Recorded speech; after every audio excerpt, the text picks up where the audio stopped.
معنا نهج حياة جئنا تبصرة عن كل ضلال أعددنا بضع رسالات تحمل نورا للأجيال معنا نهج حياة جئنا تبصرة عن كل ضلال أعددنا بضع رسالات تحمل نورا للأجيال ولكي لا ننطفئ هلموا كي نحيي فينا الآمال نزرع قيما نمحي جهلا للجنة نسعى برضا. Assalamualaikum warahmatullahi wabarakatuh.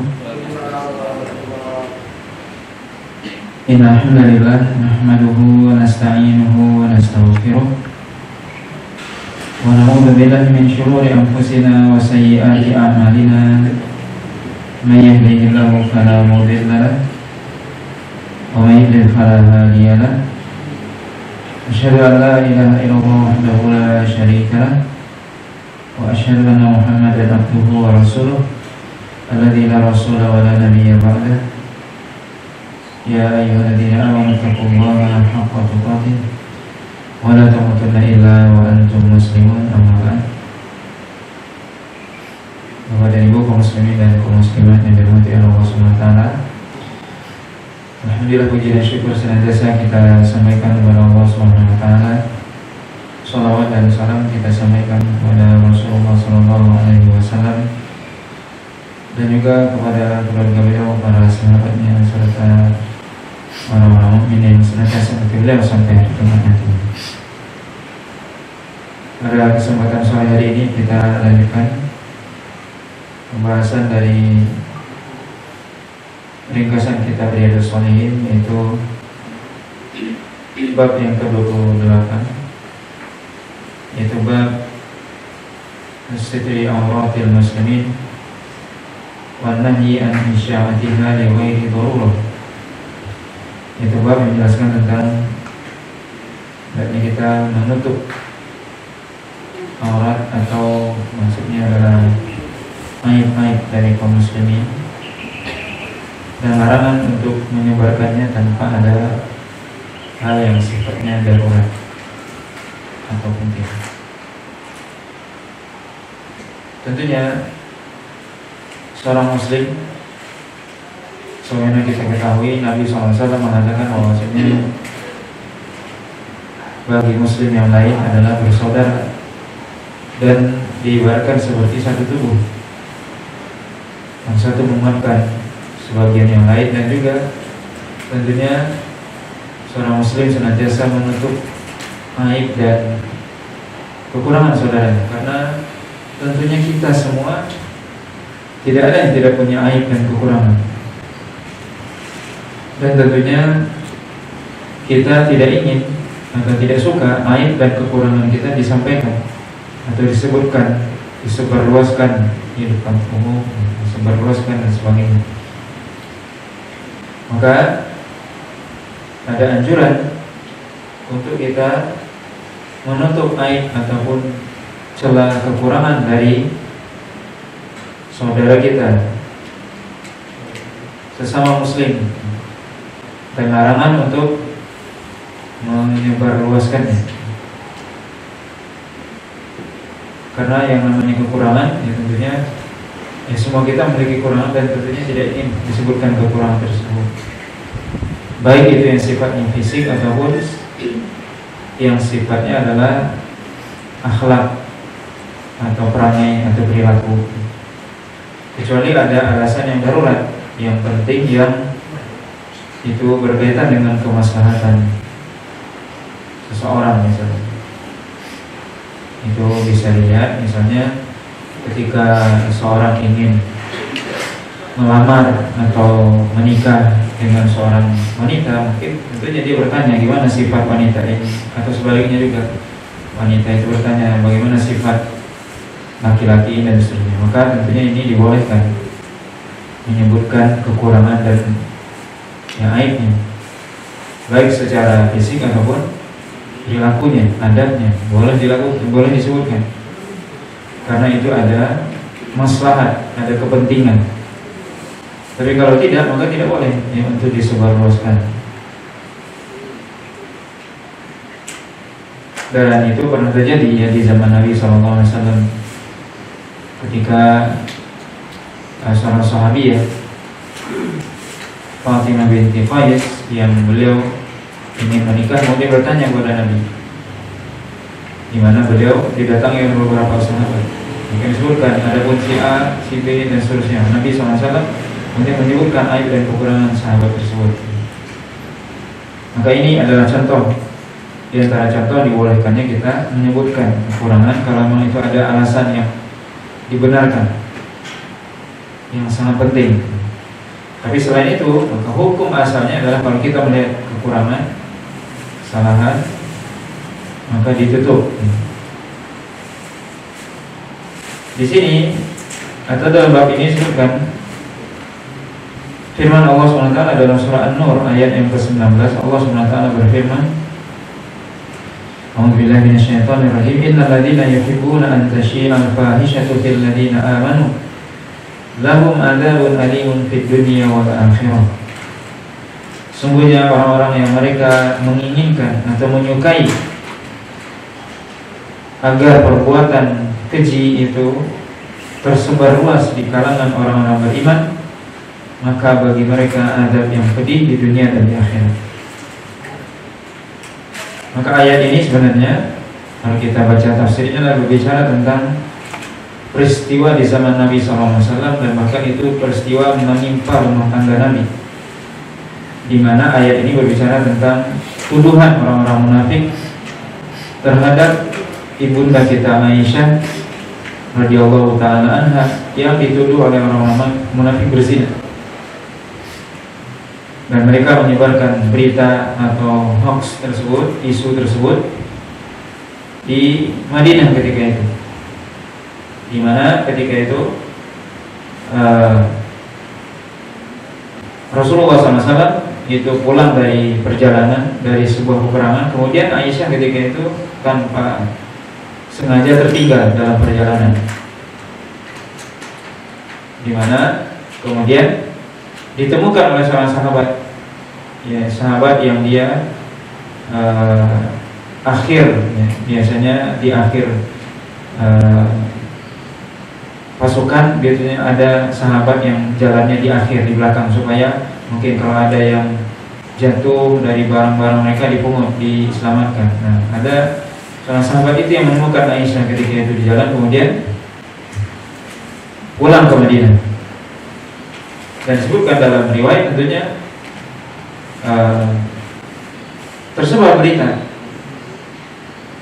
di mana mereka menyebarluaskan isu perbuatan keji yang mereka isukan kepada Aisyah radhiyallahu taala, di mana Allah SWT dalam surah An-Nur menyebutkan tentang kebersihan dan kesucian Aisyah radhiyallahu taala dari tuduhan yang ditujukan kepada beliau. Maka salah satu ayatnya adalah surah An-Nur ayat 19 ini. Allah SWT mengatakan, Innal ladzina yuhibbuna an tashi'al fahishatu fil ladzina amanu. Sungguhnya orang yang dia suka agar perbuatan keji itu menyebar di kalangan orang-orang beriman, maka bagi mereka azab yang pedih di dunia dan akhirat. Walaupun ayat ini secara khusus berbicara tentang Aisyah radhiyallahu anha, yang tentang kisah beliau yang disebut dengan hadithul ifki, cerita dusta, maka tentunya hal ini berlaku umum, di mana Allah SWT memberikan warning, peringatan yang sangat keras ya, kepada orang-orang yang ingin agar perbuatan keji tersebar di kalangan kaum muslimin. Di sini apa yang maksud dengan perbuatan keji? Perbuatan keji al-fahisyah itu sering kita baca dalam Al-Quran. Al-fahisyah itu kata para ulama adalah perbuatan yang keji, yang buruk secara fitrah kita enggak suka, yang mana sering ditafsirkan, diartikan al-fahisyah itu adalah perbuatan zina dan yang semisal dengannya, mungkin homo dan sebagainya, atau di zaman sekarang disebut LGBT. Maka itu disebut al-fahisyah, yaitu perbuatan yang bertentangan dengan fitrah, di mana perbuatan zina itu adalah perbuatan yang bertentangan dengan fitrah manusia. apalagi LGBT. Kenapa bertentangan dengan fitrah? Karena itu adalah perbuatan yang keji. Tidak mungkin seorang mukmin dia melakukan perbuatan zina, karena itu jauh dari sifat seorang beriman. Makanya perlu kita ketahui di zaman Nabi SAW, di masa kafir Quraisy, di zaman jahiliyah, itu orang-orang yang berzina, ya, kita tahu bahwasanya zaman jahiliyah, zaman kebodohan, di mana terjadi berbagai macam perbuatan dosa dan maksiat, tapi mereka tidak pernah, ya, disebutkan orang-orang merdeka, wanita merdeka berzina. Jadi yang berzina di zaman jahiliyah itu adalah wanita-wanita budak, wanita yang dia diperjualbelikan, budak, budak-budak yang dia diperjualbelikan. Adapun wanita merdeka yang kita semua hari ini merdeka, tidak pernah wanita merdeka itu berzina, dan itu aib bagi mereka. Makanya Hindun radhiyallahu ta'ala anha, istri Abu Sufyan, ketika masuk Islam, kemudian Nabi SAW itu membaiat para wanita Quraisy yang masuk Islam ketika itu, di antaranya Hindun, istri Abu Sufyan. Salah satu baiatnya adalah berjanji untuk tidak berzina, yang Allah sebutkan itu dalam akhir surah Al-Mumtahanah, wala yaznin, agar mereka tidak berzina. Maka Hindun mengatakan, heran, maksudnya ayaznil hur, kata Hindun, apakah wanita merdeka berzina? Tidak perlu. Artinya apa? Kenapa Anda meminta kami berbaiat, berjanji setia untuk tidak berzina? Kami ini tidak pernah berzina. Wanita merdeka di zaman jahiliyah tidak pernah berzina. Aib, sangat aib besar. Kenapa Anda, wahai Muhammad, wahai Rasul, minta kami berjanji untuk tidak berzina? Itu sebagai, jadi Hindun ketika itu merasa terkejut ketika Nabi meminta agar mereka berjanji untuk tidak melakukan perbuatan zina. Maka ini menunjukkan bagaimana subhanallah, ini zaman jahiliyah itu nggak ada wanita yang merdeka yang berzina. Naudzubillah. Di zaman kita naudzubillah, yang merdeka, jadi yang berzina di zaman jahiliyah adalah wanita-wanita budak. Itu buktinya. Ya, bagaimana Hindun, wanita Quraisy, bangsawan Quraisy mengatakan tidak mungkin wanita yang merdeka berzina. Hari ini naudzubillah, perbuatan ini terjadi dari kalangan bawah sampai atas, naudzubillah, dari rakyat sampai pejabat, naudzubillah. Tidak ada rasa muruah, tidak ada naluri sebagai seorang muslim atau manusia hilang. Apalagi perbuatan LGBT, naudzubillah, yaitu homo dan sebagainya, nikah sesama jenis. Hewan saja tidak melakukan itu. Hewan saja dikasih oleh Allah SWT fitrah untuk jantan dengan betina, itu yang kawin. Ini sekarang manusia jantan dengan jantan, ini kan melanggar fitrah manusia, lebih sesat daripada hewan.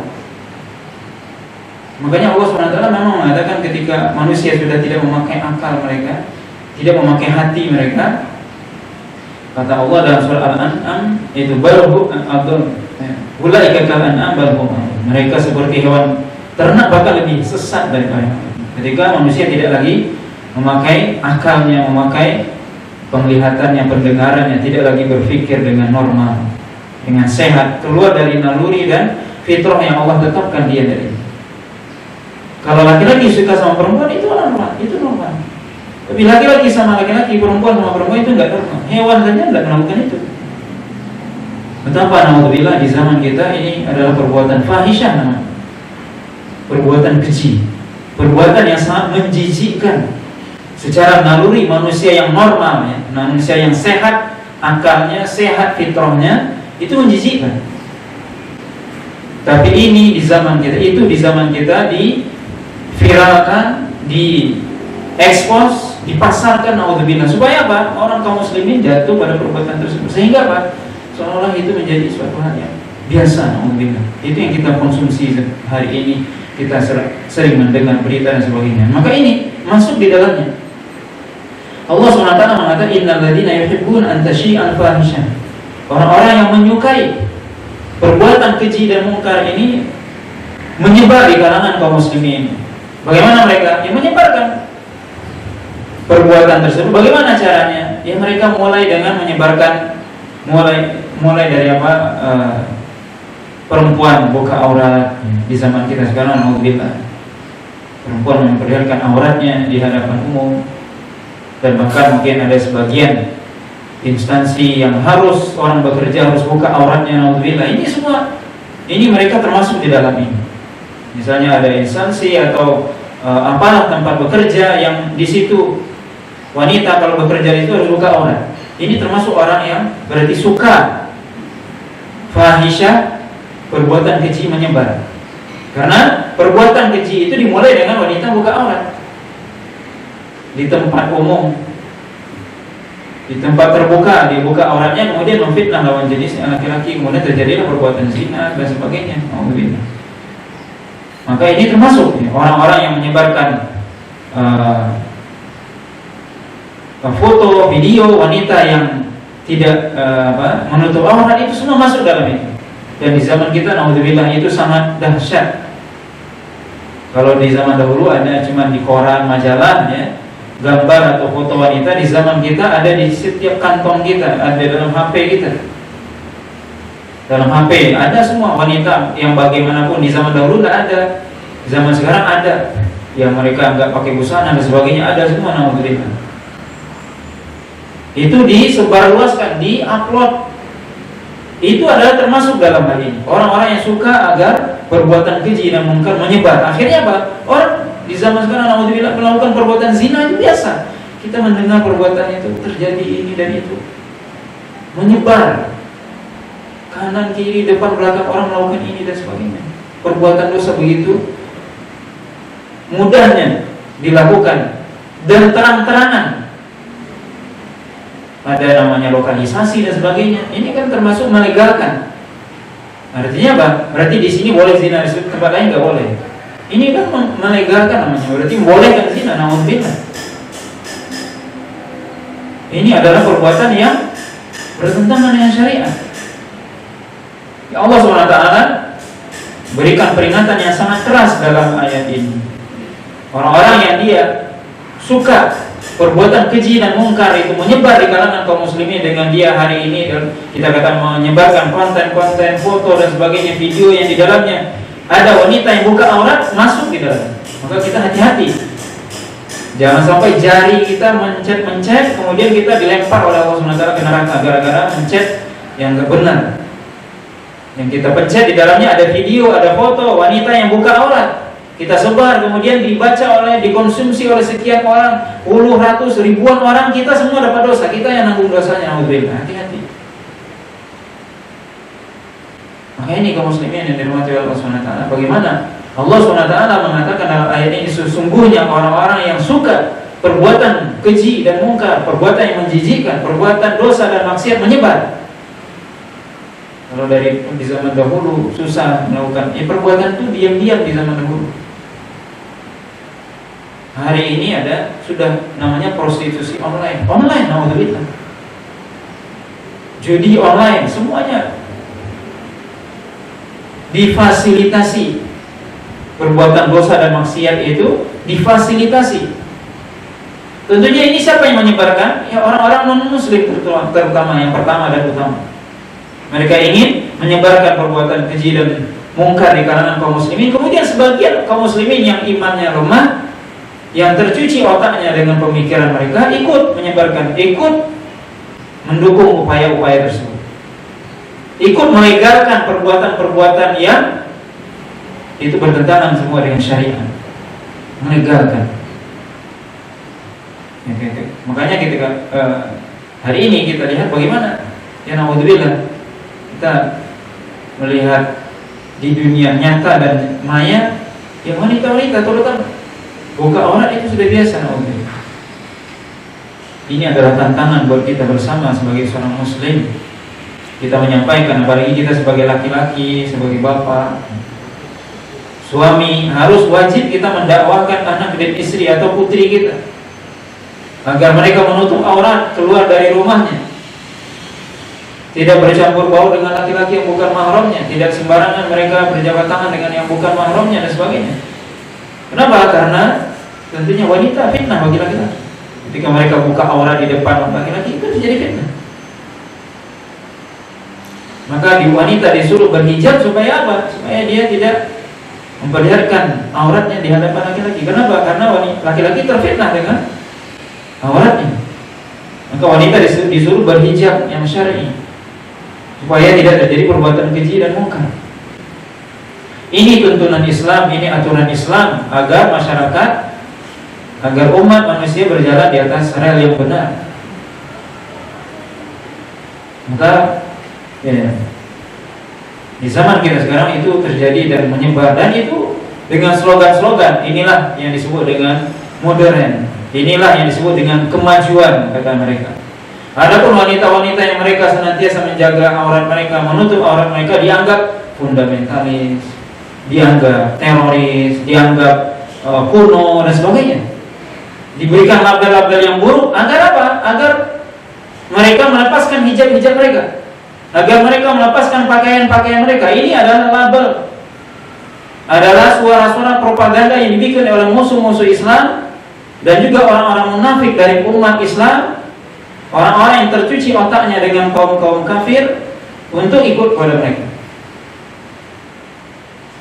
agar mereka berikan label-label itu, label-label yang buruk kepada orang-orang para muslimah yang mereka senantiasa berpegang teguh dengan agama mereka, berpegang teguh dengan pakaian mereka, dengan hijab mereka, menjaga kesucian diri mereka. Itu dianggap orang-orang yang radikal, dianggap teroris, dianggap fundamentalis, dianggap terlalu keras, kaku, macam-macam, kuno, berbagai macam label, nama disematkan agar mereka melepaskan identitas mereka.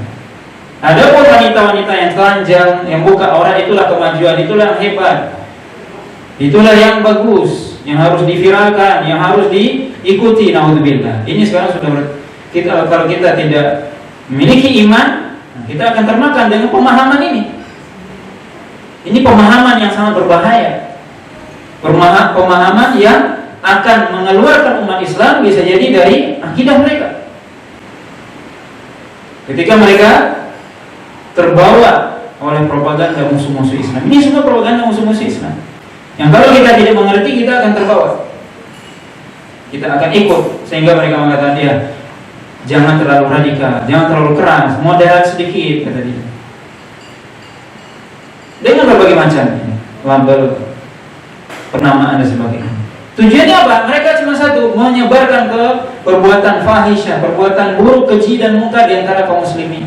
Itu tujuan mereka semua. Suka mereka kaum muslimin itu jatuh pada perbuatan keji dan munkar sebagaimana yang mereka lakukan. Allah SWT katakan, sungguhnya orang yang menyukai itu, bagi mereka azab yang pedih di dunia dan di akhirat. Ingat, di dunia dan di akhirat Anda akan dapatkan itu.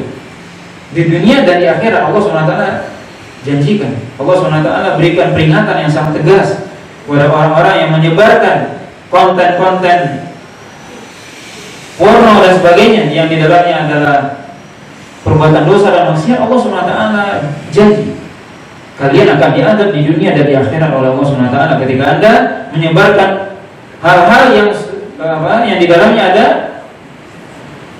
perbuatan keji dan mungkar, atau mengajak orang, mengundang orang kepada perbuatan keji dan mungkar. Ini kita semua hati-hati.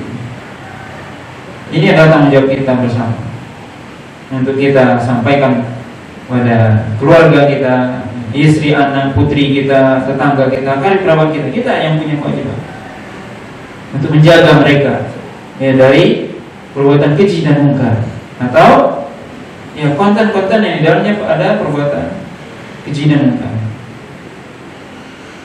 Kemudian di sini disebutkan hadis dari Abu Hurairah radhiyallahu taala anhu, ani Nabi sallallahu alaihi wasallam qala, la yasturu abdun abdan fid dunya illa satarahu Allahu yaumal qiyamah, rawahu Muslim. Nabi sallallahu alaihi wasallam mengatakan, tidaklah seorang hamba menutup hamba yang lain atau saudaranya di dunia kecuali Allah SWT tutup aibnya di akhirat atau di hari kiamat. Artinya apa? Tidaklah seorang hamba menutup apa? Menutup aib saudaranya, kekurangan saudaranya di dunia, aib saudaranya di dunia, kecuali Allah SWT tutup aibnya di akhirat nanti. Hadis diriwayatkan oleh Imam Muslim. Termasuk di sini adalah perbuatan keji dan munkar. Naudzubillah, di zaman kita sekarang perbuatan keji dan munkar itu disebarluaskan di media sosial. Sesuatu yang harusnya tidak disampaikan di media. Maka hendaknya kita dalam hal ini berhati-hati. Seorang ketika dia melakukan perbuatan dosa, tidak ada di antara kita yang tidak melakukan dosa. Tapi seorang ketika dia melihat saudaranya melakukan dosa, hendaknya dia tutup itu. Dinasihatin saudaranya, kemudian dia tidak sebarkan aibnya. Maka Allah SWT akan tutup aibnya tersebut. Tidak disebarluaskan. Pertama, kenapa dilarang menyebarluaskan? Tentunya dengan menyebarluaskannya ini berarti membuka aib dia. Yang kedua, justru orang yang tadinya tidak tahu ini perbuatan dosa atau dia melakukan dosa ini, yang lain akan ikut akhirnya melakukan itu. Jadi dengan diberitakannya perbuatan dosa itu, jadi apa? Orang yang tadinya tidak tahu, tidak mendengar, akhirnya merasa perbuatan dosa itu suatu hal yang biasa. Apalagi yang melakukannya adalah public figure, kata orang kita sekarang. Suri tauladan, contoh, pimpinan dan sebagainya. Oh, ini aja, kepala ini aja, atau ketua ini aja, pimpinan ini aja melakukan ini. Bayangkan kita, orang yang dianggap sebagai tauladan, public figure dan sebagainya, jatuh pada perbuatan ini, mestinya ditutup. Kita tutup apa? Bukan berarti kita setuju dengan dosa dia, tidak. Tapi kita suruh dia bertobat, tutup. Tidak perlu disebarluaskan, sebab kita yang ingin dia bertobat, sudah selesai. Sebab kalau disebarluaskan, kita buka aib dia, jatuh nama baiknya. Yang kedua, orang yang banyak ini, masyarakat akan merasa perbuatan itu, dosa itu biasa. Kenapa? Hari ini kepala ini, besok ketua ini, besok pimpinan ini. Jadi apa? Kok kayaknya perbuatan ini biasa aja? Yang melakukannya para pimpinan, para orang-orang terpandang. Jadi akhirnya apa? Masyarakat akhirnya apa? Biasa melakukan itu. Biasa aja kok kita. Orang itu yang hebat aja ikut jatuh, kita masa enggak? Nah, dia bilang gitu. Naudzubillah. Itu maksudnya. Makanya dilarang. Tapi tantangan kita hari ini, subhanallah, naudzubillah, kita lihat bagaimana semua diekspos ke media sosial. Semua. Seharusnya itu tidak diekspos. Percakapan yang sifatnya antara laki-laki dan perempuan yang itu misalnya suami istri yang di dalam kamar, mestinya harusnya tidak keluar, itu keluar. Naudzubillah di zaman kita. Sudah sangat kebablasan, melampaui batas. Semuanya diekspos. Ini adalah zaman yang kita katakan orang tidak mengerti lagi mana yang disimpan, yang menjadi rahasia, mana yang menjadi konsumsi umum. Semuanya diekspos. Naudzubillah. Dan bahkan ada sebagian orang yang punya tipikal mengorek-ngorek, mencari-cari. Apa gosip hari ini ya, katanya. Apa kira-kira yang viral hari ini berkaitan dengan gosip sianu. Naudzubillah. Ini orang yang ada di dalam hatinya penyakit. Ini bahaya. Ini orang punya sakit. Hatinya sakit. Lebih parah dari liver ini. Dari kanker stadium 4. Kalau orang punya watak seperti itu, apa gosip hari ini? Apa yang viral hari ini?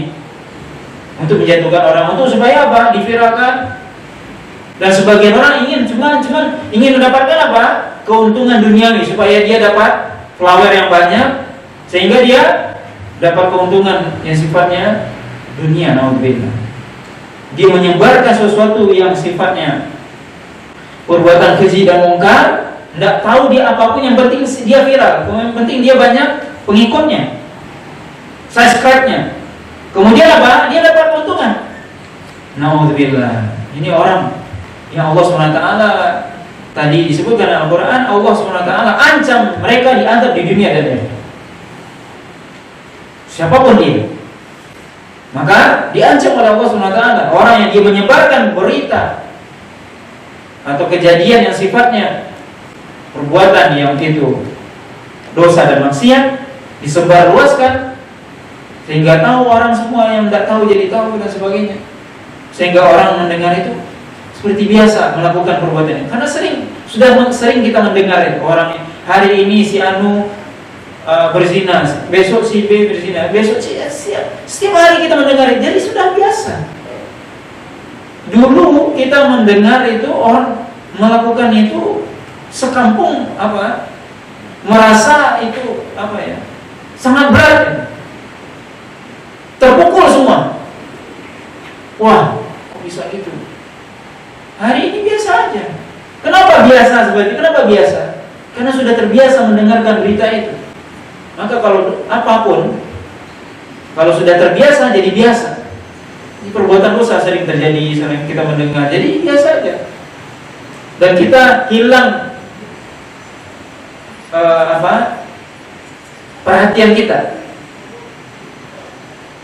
Yang tadinya kita perbuatan dosa itu kita takut, kita merasa itu adalah perbuatan yang memalukan dan sebagainya, tapi karena biasa aja sudah seperti biasa saja.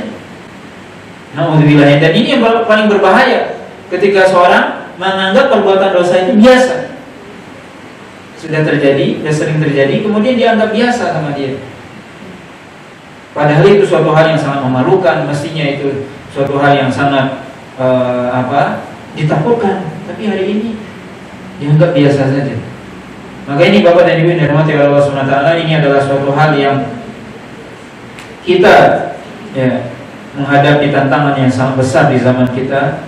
Maka hendaknya kita bisa menjaga diri kita, keluarga kita dari hal yang seperti ini. Dan ini tantangannya sangat besar. Tapi kalau kita tidak mampu, tidak berusaha untuk membentengi diri kita dan keluarga kita, kita semua akan terbawa. Dan kita akan mendapatkan tentunya ancaman Allah SWT tadi. Bagaimana orang-orang yang dia menyebarluaskan perbuatan keji dan mungkar di kalangan kaum muslimin, maka dia akan diadab oleh Allah SWT di dunia dan di akhirat. Nah, Allah Ta'ala mungkin ini yang bisa kita sampaikan pada kesempatan yang singkat ini. Mudah-mudahan apa yang kita sampaikan ini bermanfaat, dan kita berdoa kepada Allah SWT agar Allah SWT senantiasa menjaga diri kita, keluarga kita, anak keturunan kita dari segala macam bentuk perbuatan keji dan mungkar, dari berbagai macam bentuk fitnah, syubhat dan syahwat, dari berbagai macam bentuk penyimpangan pemikiran ataupun penyimpangan perbuatan yang semuanya bertentangan dengan syariat. Nah, wallahu ta'ala. Sebelum kita tutup, kalau misalnya ada pertanyaan, kita persilakan. Saya Ustaz, mungkin tadi ada yang lewat. Tadi ada yang perbuatan itu boleh disebarkan ayat itu, tapi kecuali terpaksa. Tapi contoh atau realnya seperti apa saja? Iya, maksudnya adalah menyebutkan ayat itu kalau memang itu ada maslahat atau ada tujuan yang baik. Tujuan yang baik, misalnya tadi kita sebutkan kalau seseorang itu ingin menikah misalnya, ya tidak apa-apa dia bertanya kepada temannya, kamu tahu nggak si A itu, aku mau menikah sama dia. Maka si B yang ditanya tentang si A, ya dia sebutkan kekurangan dia. Oh, si A itu begini, ini sifat baiknya, tapi kekurangannya begini ini. Kenapa? Ini dia karena dia mau hidup bersama, mau menikah, dia harus tahu istilahnya dari ujung rambut sampai ujung kepala, dia harus tahu misalnya, maksudnya dari sifatnya yang baik buruknya harus dia tahu, supaya dia tidak orang tua kita jangan sampai beli kucing dalam karung gitu, nggak jelas. Jadi kan harus tahu dia. Nggak apa-apa dia sebutkan itu, tapi kan sebatas itu saja, dia tidak sebarkan, dia menyampaikan kepada orang yang ditanya. Siapa yang bertanya, dia yang kasih tahu kepada itu saja. Ya disebutkan ya aibnya, tidak apa-apa disebutkan aibnya. Kekurangan fisiknya sebutkan, kekurangan akhlaknya atau agamanya juga sebutkan, tidak apa-apa. Oh, si A ini sholatnya, oh ini dia sholat tapi kadang-kadang telat, tidak apa-apa sebutkan. Orang ini dia jujur tapi dia pelit, sampaikan, tidak apa-apa itu. Karena itu memang di situ ada ranahnya, memang di situ dibolehkan karena tujuannya untuk menikah. Ya. Atau seseorang memiliki perbuatan itu adalah keburukan yang bisa merugikan orang lain, orang banyak. Misalnya, ya dia suka menipu misalnya, dia penipu. Tidak apa-apa kita sampaikan, jangan kamu jual beli sama si A. Kenapa? Si A ini suka menipu dia. Tidak apa-apa. Atau ada seorang yang dia suka minjam uang tapi tidak dibalik-balikan. Udah banyak orang dipinjam uangnya tidak dibalik-balikan. Nah, apa kita sebutkan si A ini dia suka dia minjam uang tapi tidak pernah dibalikannya. Tidak apa-apa itu disebutkan supaya orang lain tidak jadi korban. Nah, itu boleh. Berarti itu ada maslahat. Nah, itu kan kekurangan dia. Itu aib dia, sifat dia itu. Asalnya nggak boleh kita sebutkan, tapi karena itu berkaitan dengan kemaslahatan orang banyak, ya kita sampaikan. Ini jangan